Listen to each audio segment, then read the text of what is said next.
All right, let me wait 5 seconds for YouTube to catch up. Hey guys, this is Gene Jensen. This is just going to be one of my hangouts. We're calling it the day before the Bassmaster Classic Hangout, and we're just going to have some fun talking about whatever. Kind of want to talk about the classic, talk about what's going on in my life, and a lot of the new and exciting changes that are coming up, and the deals that are coming up, and things like that. So. Open question and answer. Anytime you guys got a question, pipe up. So that's kind of the way it is. One of the questions came up in the, I guess you would call it the preliminary discussion about Alumacraft, about my boat, the boat company that is now sponsoring me, and I figured I'd start off with that story. Is 2 days after my wife and I had a discussion about us going back into debt and me having to buy a boat to continue making videos and everything else. Hold on a second. I got the commercial popping up on YouTube. I got to mute YouTube. There we go. I always forget about that. But, 2 days after that, Alumacraft contacted me on Facebook, and I called him back, and we had a discussion about, what's going on, what I'm doing, why I'm doing my videos, and basically, how things are going on with me. And they called me back and offered me a full boat deal. So they're just finishing up my boat. It's going to be a Lumacraft Pro 185 with a Yamaha Show 115, one of the brand new Yamaha SHOs. And as a matter of fact, I'm getting one of the first ones. I'm pretty sure I'm getting one of the first ones off the line, and they're throwing it on my boat, and they're excited. They want to see how fast it's going to go. It should top. If I had to guess, looking at the numbers from the motor, because that motor's never been on a boat like mine. And so I'm guessing between 53 and 55 miles an hour is how fast that little aluminum boat will go. So, jeez. Yeah, it's going to be a pretty fun little ride.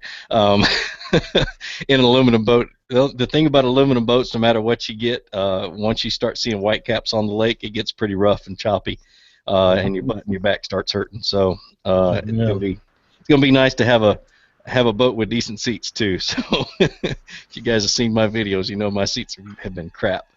Not a lot of videos coming up about that boat. I'm going to do some trailer maintenance, boat maintenance, how to treatments that you can do on your upholstery and on your carpet and stuff like that to make it last longer. Because I now have a boat where I can actually do that too, and not feel bad about teaching you guys how to maintain your boat when my boat was falling apart.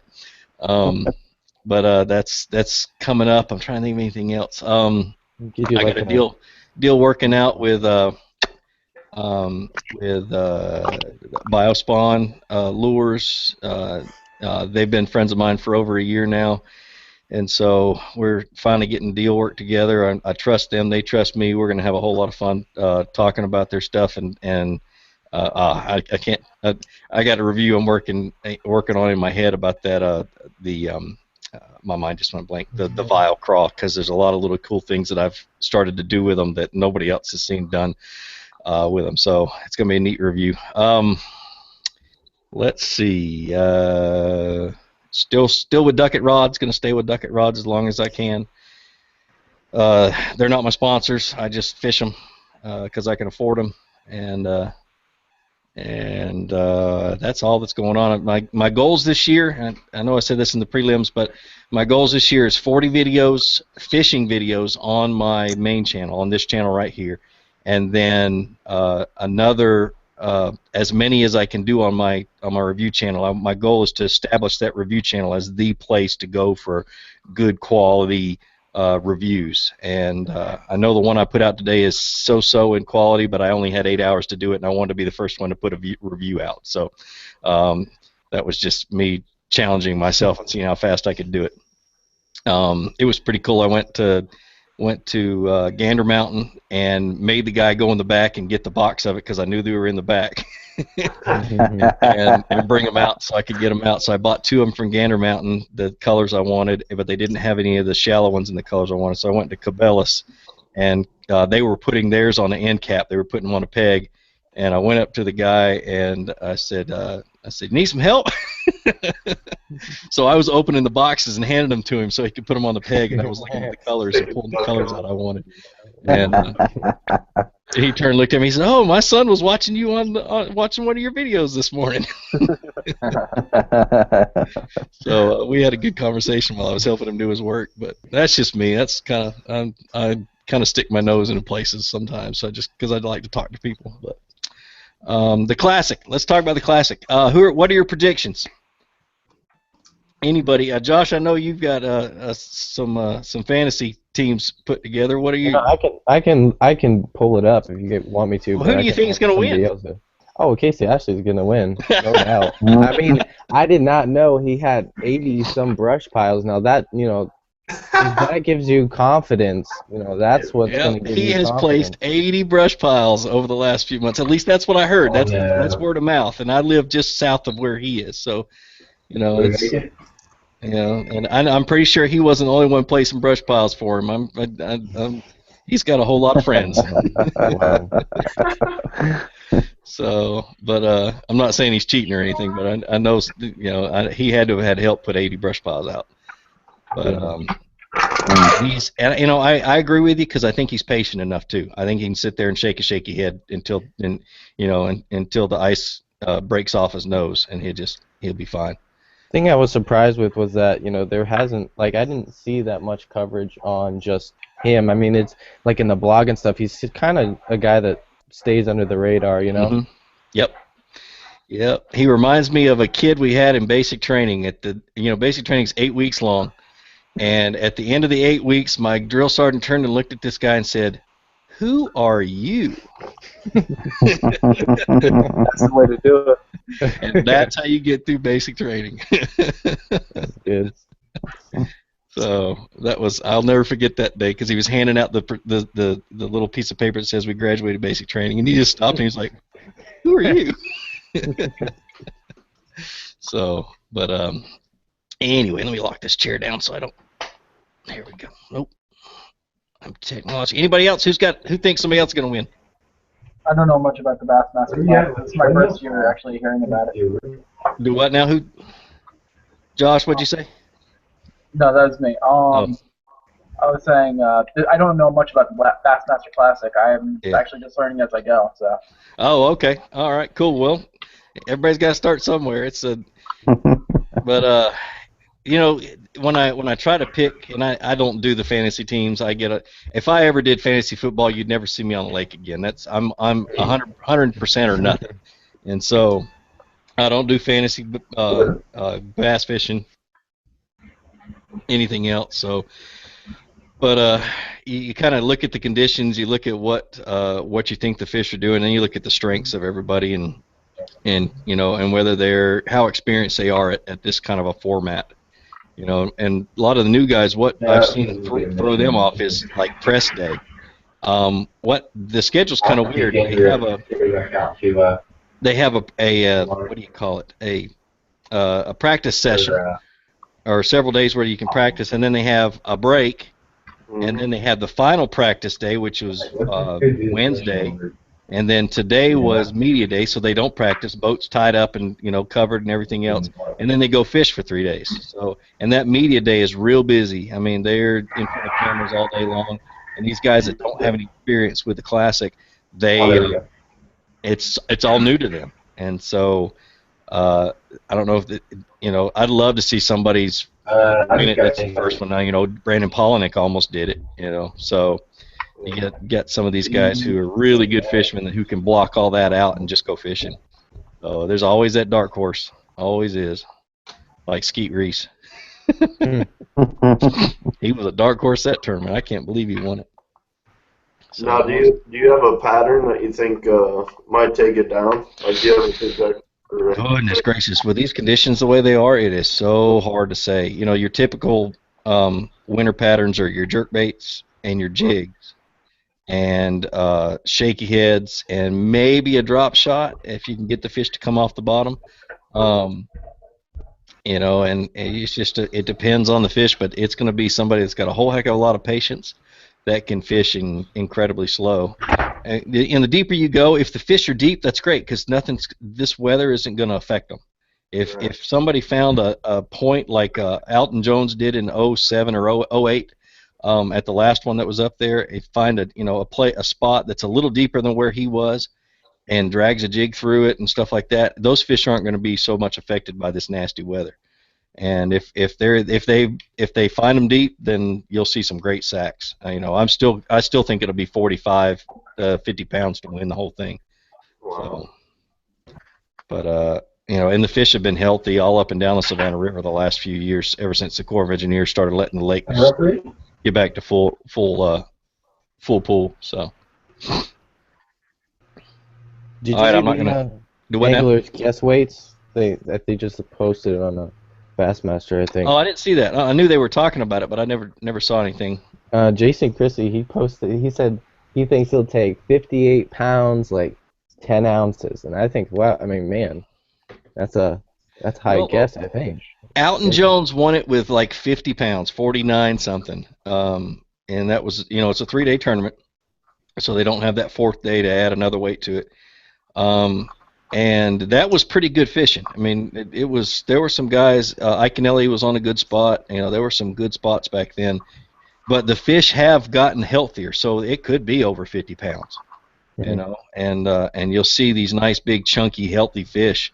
In 07, 08, and 09, I know the fish on Clark Hill, they were in horrible shape. The Corps of Engineers did an absolute disaster up and down the Savannah River. They said it was a drought. And when it really wasn't as bad as they said it was, they just weren't controlling the amount of water they were pumping through their dams. And so we lost 18 feet of water, and I think Hartwell was down 20 feet. Yep. And the only thing that brought them back up is that some South Carolina senator's property started losing value. So, did I say that out loud? NSA, remember NSA. Sounds about right. Well, you go back to the Dust Bowl days, and they don't ever do anything unless it lands on their front step. So, don't get me talking politics. I hate all politicians. I don't care what you are, Democrat or Republican. My dad taught me to be an against-a-crat. I'm against the worst person. Yeah, I've always been against the worst person. So, but anyway, let's see. Who's going to the expo? Anybody on here? Me. Who's me? Casey? Me. Yep. My first one, man. I'll be there all 3 days, so. Cool. We're going Sunday. I'll be wearing this hoodie. Limitcraft sent me this today. I don't know if you guys saw the video on the Facebook page, but it's pretty cool. It's got my name on the back. Mom always said I was going to have a job with a name on my shirt. I like the hockey-style laces on there. Yeah, that's pretty cool. I didn't know they were hockey style. Looks like a hockey jersey lace. I don't know nothing about hockey, so I know the rules. That's about it. I'm up here by Chicago, so go Blackhawks. Hey, yeah. Uh-oh. I'm a Blues fan. We got rivalry coming here. Oh gosh, hockey. Yeah, and the fans are always crazy. Man, I've been to a hockey game. It was a lot of fun. Not only one. So. Let's see, what else can we talk about? We can talk about winter patterns. We can talk about all kinds of stuff. So if you guys got any questions about anything. When are you doing your next mystery tackle box? It's a secret. I'm not going to be able to publish anything until after I get home, and then Tuesday, Wednesday, Thursday, the weather's going to be wet, cold, and horrible. So I may have to wait a little bit. I may have to, I might do something at the Classic. I don't know. We'll see what we can do. But I am hanging out with Carl Von Dibble. So. But yeah, it's gonna be a fun Classic, fun expo anyway. But yeah, I love those things. I love to do them. And it was kind of a partnership we agreed upon back at the last Classic. I don't know if you guys have ever heard that story. I went and talked to him at the last Classic and found out that they had been doing a whole lot of advertising on YouTube. Well, my videos were sending more people to their website than any other videos on YouTube.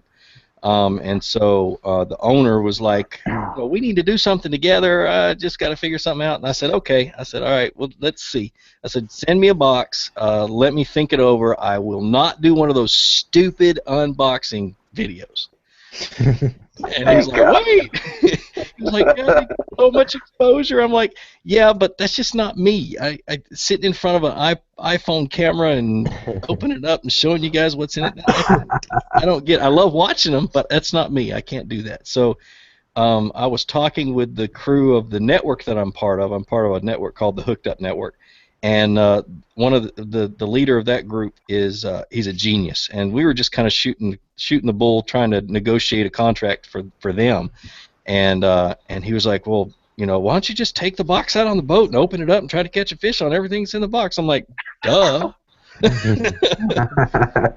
So that's how the idea started. That's how it, you know, that's what we're gonna do. I mean, that's what I decided to do, and it just kind of has grown legs, and it's a whole lot of fun. I don't care if I'm partnered with them or not. I'm gonna do that every month that I can, because it challenges me to do something. And what I'm gonna try to do this year is show different weird ways that you can fish baits. So you don't have to fish them in the generic way, you know, put a crankbait on a Carolina rig or something, you know. But that'd be great. Just do kind of oddball things, and I got a couple of things planned with Jim Tackle Junkie 81 that I'm going to do, and it's just going to be a pretty cool year where I'm going to try different things. And if they don't work, please let me know they don't work, so I don't do them again. Because I'm going to do a whole lot of experimenting. So we'll see what happens. I'm trying to think of anything else off the video wise, but I'm going to do some remakes. A lot of my older videos need to be done again, and I'm going to try to hit some of these Japanese rigs like the Jika rig and the Nico rig, and like I said, try. The bass don't always cooperate, so I throw more videos out in the trash than I ever produce. So, but you know, and just all kinds of different stuff. You gotta try that.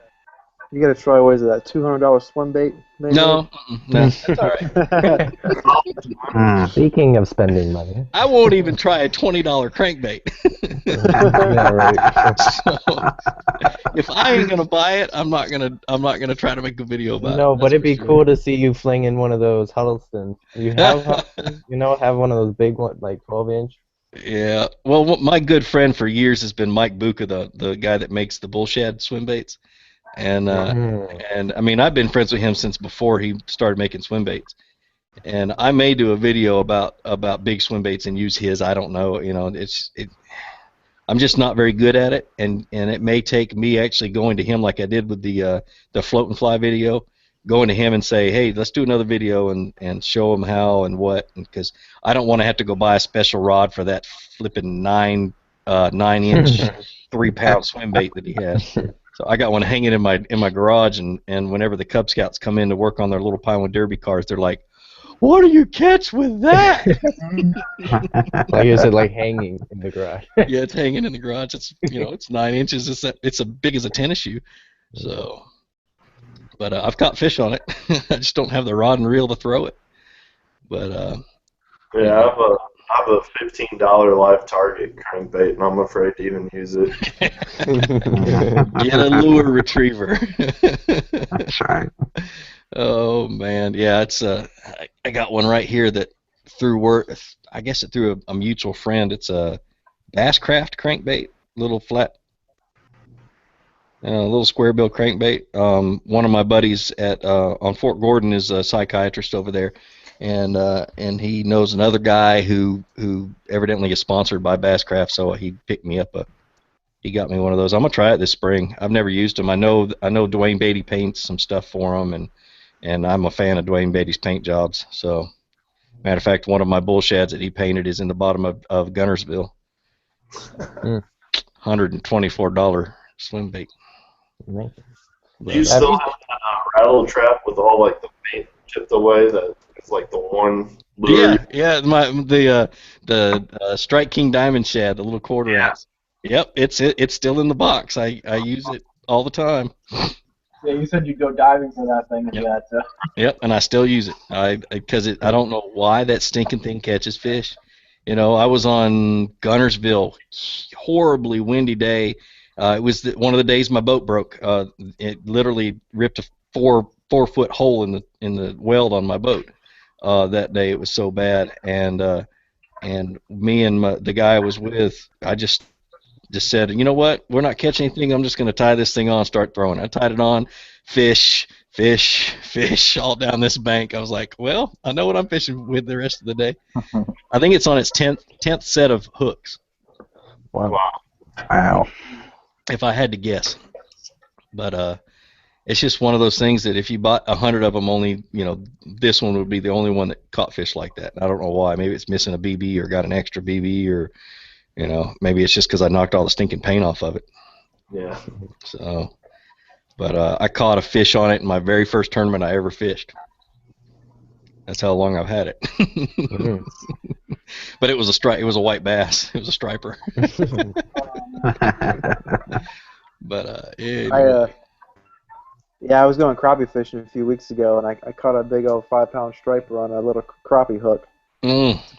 Surprised I got that thing in the boat. Yeah, they get into the brush piles in this time of year. That's for sure. I broke off about a 30-pounder on a rattle trap when I was out fishing muddy water a couple weeks ago, 2-3 weeks ago. He hit right at the boat, and if I'd have just kept with his forward momentum and boat flipped him, I might have got him in on that 12-pound test. 12 pounds. But I let him get back down into the water real good, and he swam around the boat and just tink, and that's all it took. So, and he was out of the water. He was a good 20-30 pounds. Do you know anything about the FLW anglers kind of switching over, like, what was it? Wheeler switched over this year, I think. And he won the Forest Wood Cup, and I'm just kind of wondering if you know, like... I don't know any inside deal about it. He may be fishing both tours. Because they try to get the schedule together where they're fishing, you know, where somebody who wants to fish both tours can do that. Yeah. You know, because these guys aren't making a whole lot of extra money. You know, a lot of these guys are. You think these guys are wealthy? They're really not. They're fishing because they love it. There are very few of them that are making a whole lot of money at it, and they're gone all the time. And if they don't have their family with them, they don't see their family all the time. I don't ever want to do that. I don't have any intention of ever being a professional tournament angler. So I just want to teach. I got my cord wrapped around my knees. But yeah, I like every one of them. I think I respect for what they do, but I know enough to know that I don't want to do that. I got 4 kids. So, and my wife doesn't want to homeschool.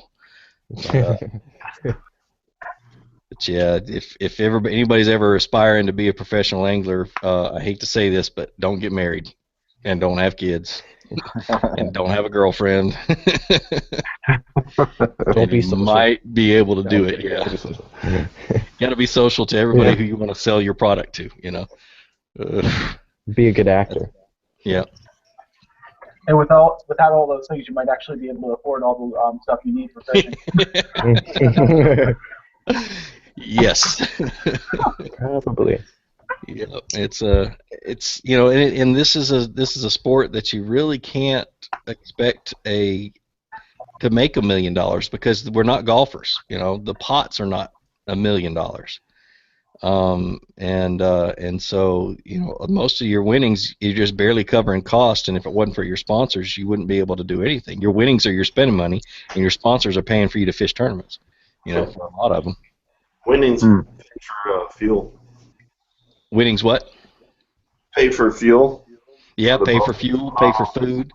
You know, it's a tight deal, and a lot of these guys who have those really good wives that know how to handle money, you know, they really, and I don't have a whole lot of insight into this whole thing. It's a lot of what I say is speculation and kind of reading stories that, you know, people like Don Barone write and things like that. You kind of understand the inside life of what these guys do. So, but I'm excited about the Classic, though. It's going to be interesting to see, you know, who freezes. You know what I'm saying? Literally and figuratively. and you know, it's going to be another thing. It's going to be weird is seeing Kevin Van Dam at the expo all 3 days. Yeah. Yep. So, that's going to be because I've been to probably 6 or 7 Bassmasters Classics expos, and you don't ever see him. But he's got his own booth. Yeah, the KVD booth. Yeah. KVD is striking. Yeah, he's got a booth just for him. I guess he's probably going to sell hats and shirts and stuff like that in it. And that thing's going to be packed. You know, I kind of wish I was hanging right next to it and had a booth right next to him.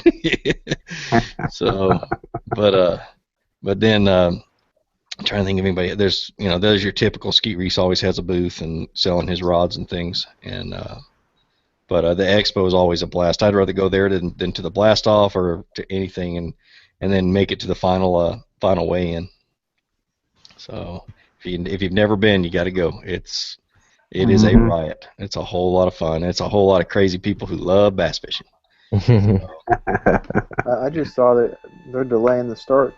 Yep. Like an hour and a half, 2 hours till it warms up. So, yeah. I think it was Josh had the same idea I had. Get those blowers from NASCAR down there to keep the ramp warm so that the ramp doesn't freeze over. Not in the budget. Not in the budget. Yeah, I know somebody knows somebody. Yeah, right. All right, I have some a different topic completely off classic, but it's kind of crazy living in Florida because the spawn is a lot different. Is very different from what you guys are used to up north, but.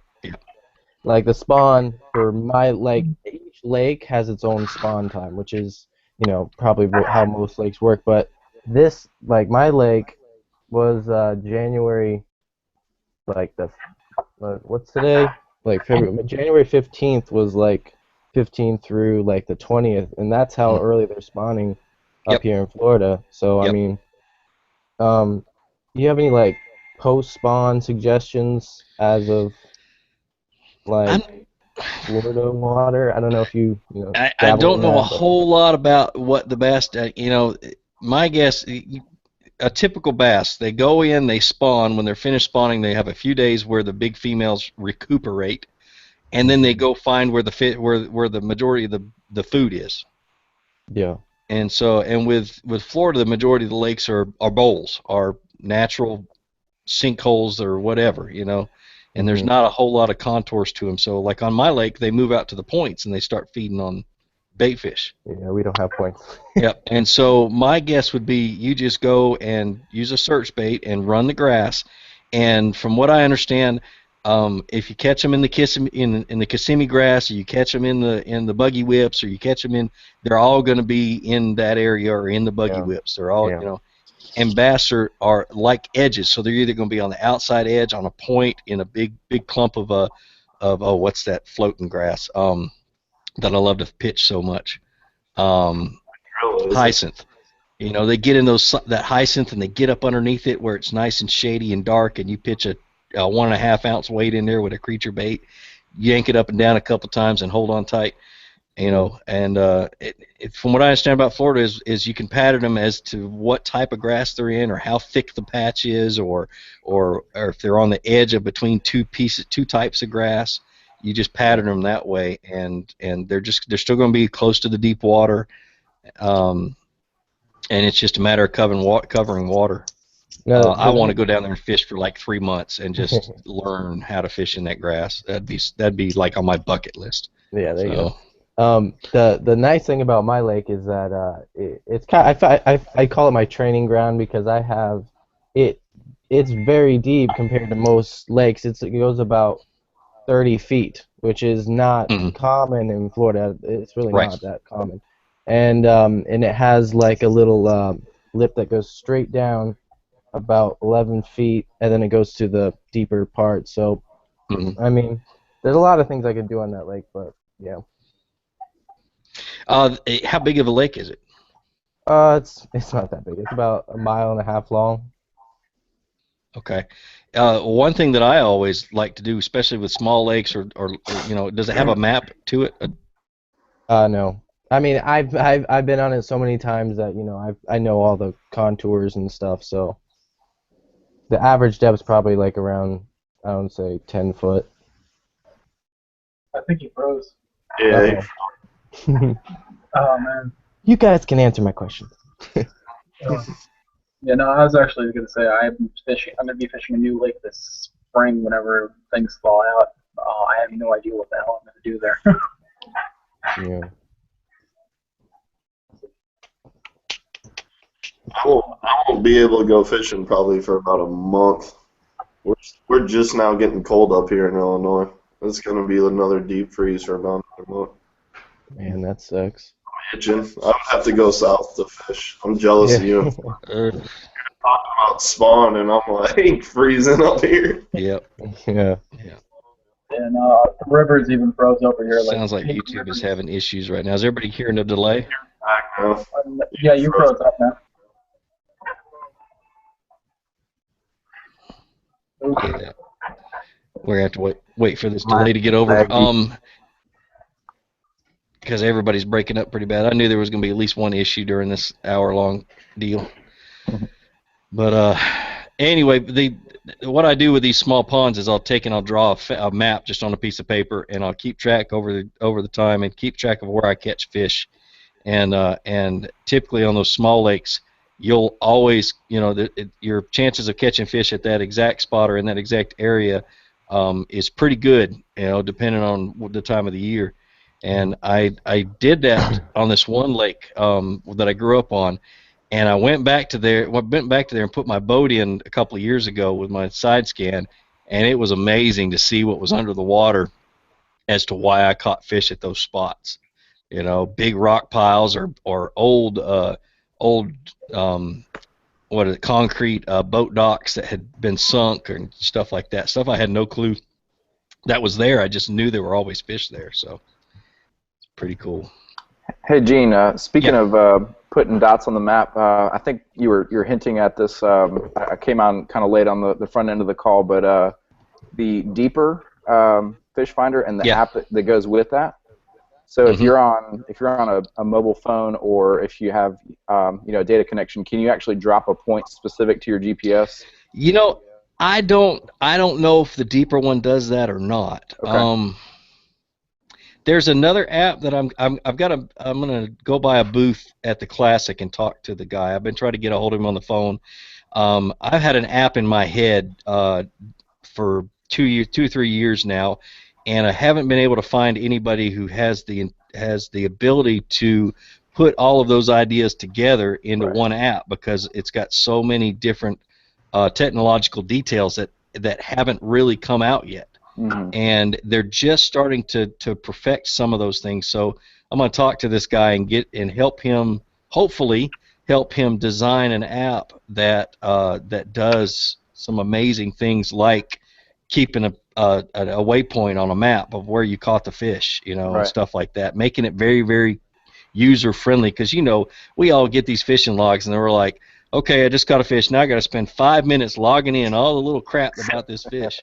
And you don't use them. Right. And so my goal is to design an app to where all you got to do is just one entry and you're done. A lot of the stuff is automatic. I could see taking a picture of the fish with the geotag location of that photo. Even using that to drop it on the map. That'd be awesome. Yep. Mm-hmm. Yeah. I looked it up, and they said it saves their best spots on the fish finder. So. Oh, okay. Yeah, it might be on an integrated map function. It says.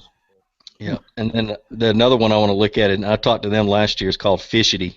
I know Ike and Ellie's been pushing it pretty hard, but I talked to them at their booth, and I didn't quite. When I see something that I'm interested in learning about, and I don't quite get it, I just kind of push it off to the side and don't think about it. But I'm gonna try to do a little bit more research on them and talk to them a little bit more and see if I can't do a review. I'm looking for things to review at the Classic.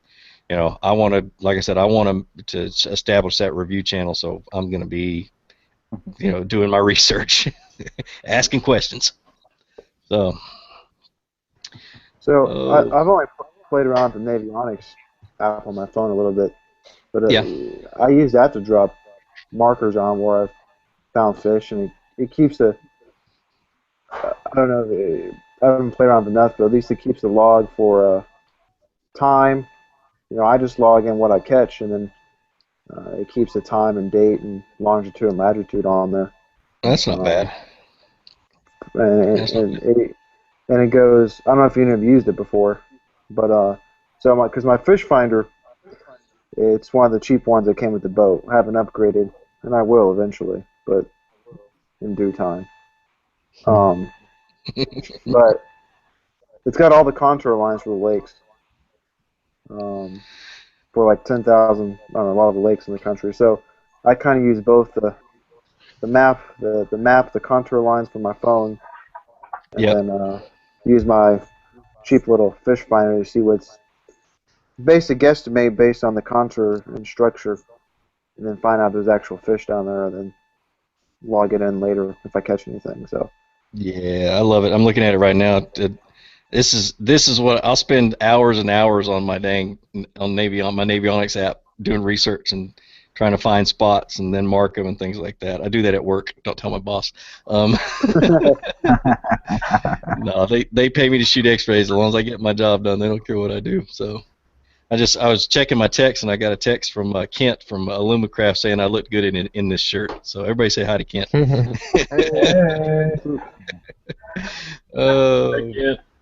So, but anyway, so I kind of got off on a tangent. Yeah, there's some good apps coming out, and the apps that have been prior were okay, but we're just waiting for technology to catch up. Is all we're waiting on right now. On being able to do that. There was a question on Bass Resource last week or the week before. If you could invent something for fishing, what would it be? My idea is to Google Glass. Have you guys seen anything about Google Glass? It's like these heads-up displays that it's like something you put over top of your glasses, and it's a computer screen that you can see, kind of like in the military where you have the aiming device that flips down over top of your glasses. And my idea was to have a Google Glass that interacts or is hooked up to your fish finder. And so when you're looking out over the lake, you see the three-dimensional contours of the lake. And so you know exactly. And when you mark your brush pile, you see your waypoint, and you just throw at your waypoint and let it sink down. So that'd be awesome. The technology's coming. I just hope somebody would jump on it and make that. Yeah. They might Heard it actually here do first. something like that. But do what? Say that again. You broke up. No, I was saying they probably will do something like that. I mean, Somebody Google said Glass. something. Can you hear me? I can, yeah. Yeah, I can. Yeah, you're breaking up real bad. So there's a little lag there, and it's probably YouTube's fault because they're having issues right now where the bandwidth is going up and down. Of course, it's 9:30 at night too, so it's only the busiest part of the night. Try it again, man. I was saying they probably will make something like that for Google Glass, even. I mean. Yeah, they might. That would be the company to go to say, "Hey, can you do this?" Because they have the resources. Or like.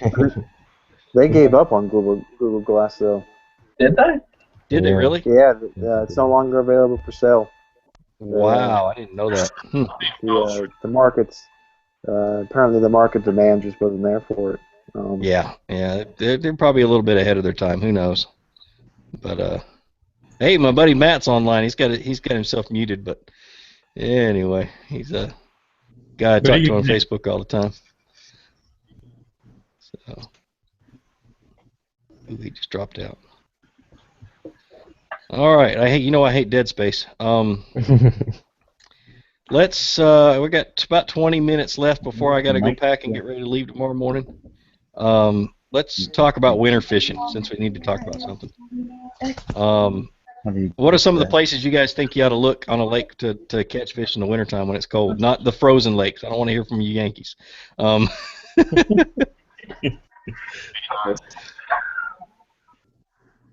Anybody? Anyone? Thinking deep. Thinking, you would think deep, and I've been thinking deep for 3 weeks, and everybody I've talked to are catching them shallow. But yeah, deep drops. You know, I've been doing a lot of research on getting ready to do a winter fishing video, and basically when you look at a topo map, you try to find those places along the channel or along the creek channel, river channel, or along the bank that where the contour lines are the closest together. You know, where they almost look like a solid black line, and that's where you want to go throw your jig and along that part and where they taper out into a point or onto another bank. From there in, um, you want to throw a jerk bait or a jig or shaky head or something else. And then your other option is back in pockets. If you pull into a pocket and you see bait fish, one of the things I love to do is I'll go and I'll find the ditch, what we call, which is the deepest part of that pocket all the way up, and I'll start shallow or deep depending on what I want to do. But I'll throw right down the middle of that ditch and try to find a brush pile or something like that, and do like Casey Ashley did in the FLW tournament, throw it out there and just let it sit in that brush pile and just shake it, or find a stump or something, because if the bait fish are in there, the bass are more than likely gonna be in there too, and they're not gonna move far. I mean, it's too cold for them to move a mile down that way or a half a mile or whatever. They're gonna stay in that ditch, and if the bait fish are there, they're gonna be there and they're gonna be active.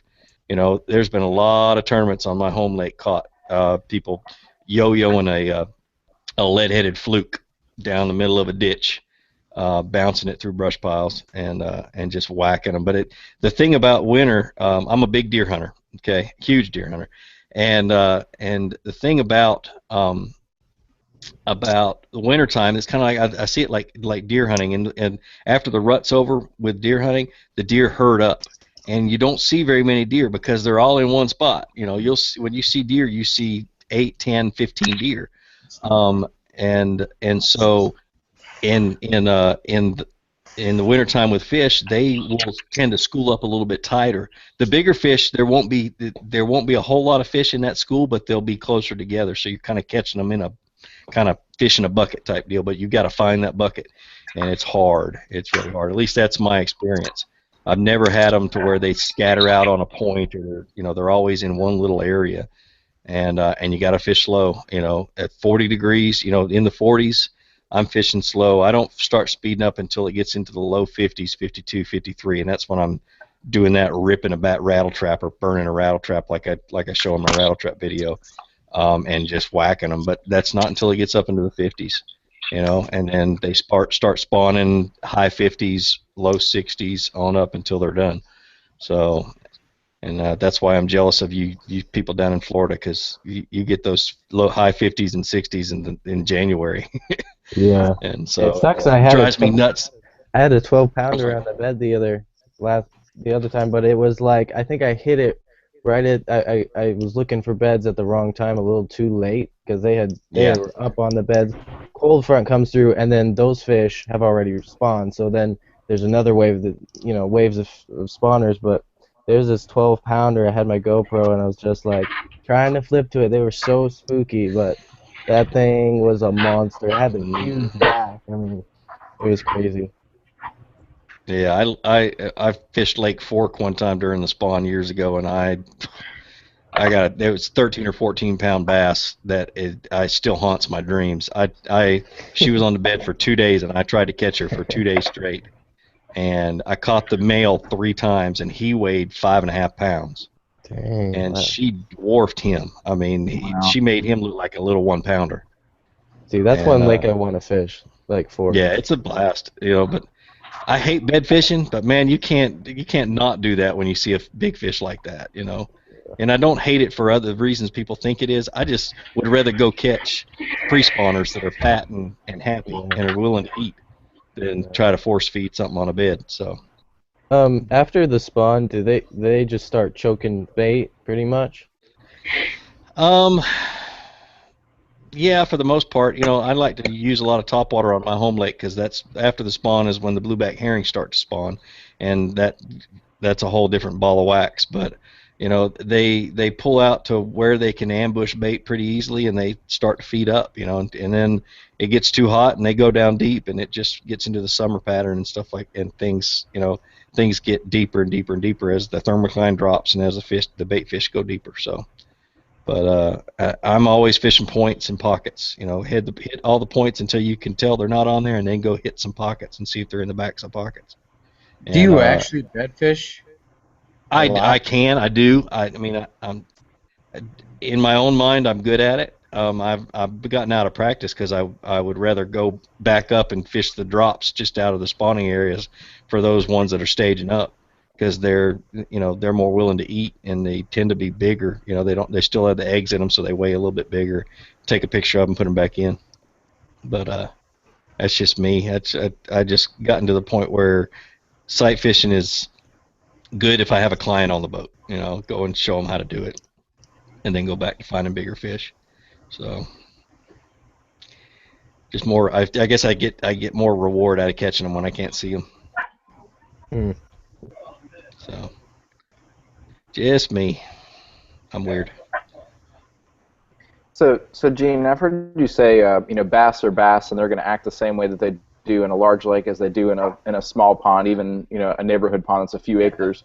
That's primarily what I fish is a probably 3-acre subdivision lake, but it's got 4 or 5 pound bass that I think somebody was catching from somewhere else and stocking in there, honestly. But it's do they, when you talk about a bed or a flat, there is an area where the creek comes in, and it's probably 2 feet deep all the way out for 50 yards, and then it drops into the bowl of the lake. Is that what you're considering the bed or the flat, that type of area?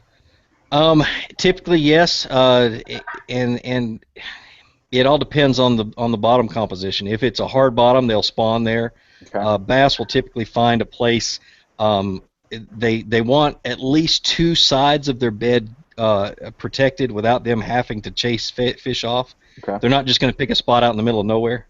So it'll be next to a stump or next to a log or something that's got a majority of it blocked, so they only have to pay attention to one direction to keep the bluegill from eating their eggs. Gotcha. And so if there's in my mind, I'm picturing this one spot I used to fish from the bank, and it was an island, and it had a huge sand flat that came off this island. And you could stand there on the island and 50 yards out from the island see these 8 and 10 pounders rolling while they're spawning.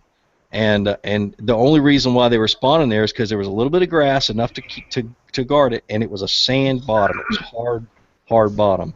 And so when I'm fishing small ponds, I'm just going around looking for spots where there's a hard bottom, and they'll spawn. Funniest, every year, people throw trash in lakes all the time, but every year I'll find a bed somewhere that they're spawning, and they're laying their eggs on a Coke can, on a tin can that's next to a stump, in shallow water, because that's a hard something they can rub their bellies up against, and knock the eggs out. So, and I've seen them spawn on top of a stump in 8 feet of water. The stump was only about this far under the surface, and they were spawning right on top of the stump. So, gotcha. But for small ponds, I'm just looking for that hard bottom. I don't know how to. The only way I always found it was with a big, heavy Carolina rig, and just keep looking and walk around them. The one thing about small ponds, though, in the same pond where all these big ones are out there spawning, you can easily decimate a year or a class of fish if you overspawn fish it on that small pond. Me and my father-in-law went, and we spent 2 days just tagging this lake because they had big fish spawning all over the place. And I noticed the next year there was a huge decrease, or not huge, but a noticeable decrease in the amount of 1-year-old bass that I was catching. Wow. And I put 2 and 2 together, and I was like, maybe we might not ought to do it quite so hard from here on out, Yeah. So that doesn't always hurt a population of fish, because a lot of those small bass need to be taken out anyway. Yeah. But I just noticed it, and it made the light bulb go off in my head. So. Yeah, this pond has a ton of muck and just slime on the bottom of it. So dragging anything heavy has been pretty frustrating. Trying to teach myself to jig fish, throwing these half-ounce jigs. I just bring up so much junk on the end of it that it's frustrating. But when you're dragging the jig, can you feel hard bottom, or you just feel mush? It's a lot of mush. There's a lot of mush there. A lot of times fishing a jig and that kind of stuff is almost pointless, because that jig is in that silt. The places I fish jig is where there's hard bottom. and where I'm when I'm dragging, I feel it. I feel it on hard bottom or on rock, or around here we have a lot of that heavy Georgia red clay, the clay banks and things like that. And that's when I'll fish them, or I'll pitch them into trees and into brush piles, but not drag them. If you're going to drag them, you need to make sure you're on a hard bottom. Okay. So that's the biggest thing, jigs, because any kind of bottom bait. Because if you're buried in the silt, those bass aren't going to come down and eat it. So thought I heard somebody say something, but if you have you never know with this bunch YouTube deal. Like 1 pounders, 2 pounders in your lake, and that's pretty much the majority of what you're catching. I know there's 10 pounders in there because I have my personal bass fish is out of there, and I caught it using Alabama rig, caught an 8 pounder using that. But how do you weed out all the small fish? Is it just like a spot, or am I just hitting schools, or is it just like the air, trial and error, stuff like that? And you're talking about that small lake, or that lake you fish all the time? Yeah. Is it like, I mean, I know there's 10 pounders in there and 12 pounders, but it's just sometimes I'm throwing something that just the small fish want to eat, or I'm in the wrong spot or something like that. I don't know. Is there like, I don't know. Yeah. I'll tell you, when you're talking about calling out the small fish in the lake, Bob Lust, the owner and editor of Palm Moss Magazine, he's probably one of the best warm water fishery biologists in the world. I've had a chance to work with him through Kingfisher Society that up in North Carolina, and one of the things he told me about, especially small lakes and small ponds, when you see you're catching a large number of the fish that are exactly the same size, 10, 12, 14-inch long fish, and then you catch the bigger fish that are skinny. You notice the ones that are over 14 to 16 inches are really skinny. Yeah. You've got a problem, and the problem is those little fish are eating all the food. The big fish aren't getting anything. And so, and mainly with a small pond, you've got to start weeding out those smaller fish. So he says, and this is what I think I remember him telling me, is he says you keep track, you catch 100 fish, and you weigh and measure every single one of those fish, and you keep track of all 100 of those fish, and then you put them into groups according to weight and length, and then you determine which group is overpopulated, and you start removing those. And it's usually the 12 to 14-inch fish, and you take out as many as you possibly can, and have as many fish fries as you can, and then you'll notice. And another thing for private owners, they can stock bluegill and things and food for the fish in the lake after they've removed so many of those little fish, and be able to to see the benefits over the next couple of years of those big fish getting bigger. And getting healthier and looking better. Those small lakes are so easy to mess up with catch and release, and it's catch and release that's killing the size of the fish in those small lakes. That's all I do. Even the founder of Catch and Release, Ray Scott, will tell you that. So. Yeah, I mean, catch and release. That's all I do. So I mean, I usually eat the fish that, on occasion, that might, if I foul hooked it, it's all the way in the back of their throat or something, then it dies, and you're just like, oh, okay, I'll take it out and eat it.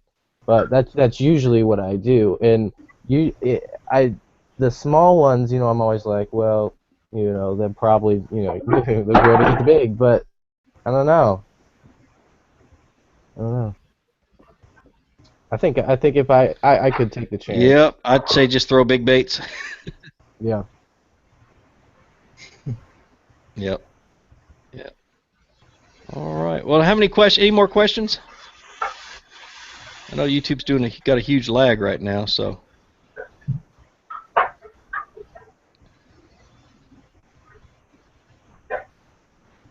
Yeah, there's an 8-second lag on YouTube. All right. Well, it's 10 o'clock, or almost 10 o'clock. I got to go pack.